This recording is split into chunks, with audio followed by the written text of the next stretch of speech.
Il-ġuri huwa wieħed mill-aktar proċessi importanti fil-qasam tal-ġustizzja kriminali f'Malta huwa riservat għal każijiet serji fejn l-akkużi jinkludu delitti gravi bħal omiċidju.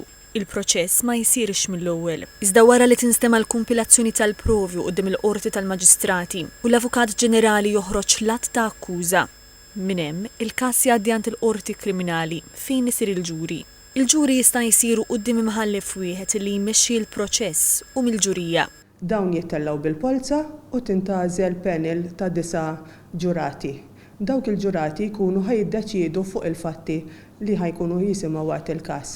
Ikun hemm ukoll 3 jew ġieli jkun hemm 5 skont kemm il-ġuri jkun hemm ħajjieħu fit-tul li dawn ikunu ġurati suplenti.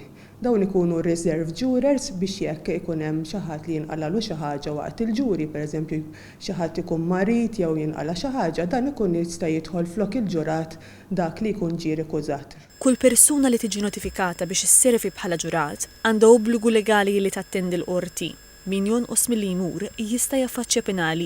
Madankollu jekk xi ħadd ma jistax jattendi għal raġuni valida bħal problemi ta' saħħa, responsabbiltajiet familjari jew oħrajn, jista' jagħmel rikors quddiem il-qorti biex jitlob eżenzjoni. Wara li jinħareġ l-att ta' akkuża, ikun hemm proċess ieħor quddiem il-qorti kriminali.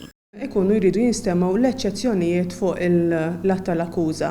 Dawn hemm jiġu ppreżentati mill-avukat difensur u jkun hemm ismih quddiem il-qorti kriminali.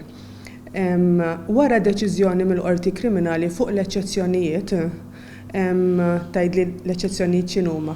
Pereżempju, ikollok xhieda li d-difiża taħseb li mhix ammissibbli. Allura tressaq eċċezzjoni quddiem il-qorti kriminali fejn tagħmel il-każ tagħha li ġdin għandha tiġi mneħħija mill-att tal-akkuża.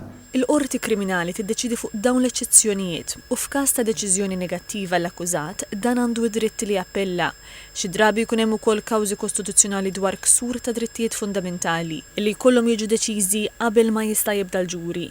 Dawn il-proċessi kollha jistgħu waslu biex il-ġuri jiġi pospost għal diversi xhur jew saħansitra snin. Il-kap eżekuttiv Vanessa Grech qalet li normalment ġuri jieħu madwar 15-il ġurnata, iżda hemm oħrajn li jaqbżu 7 ġimgħat.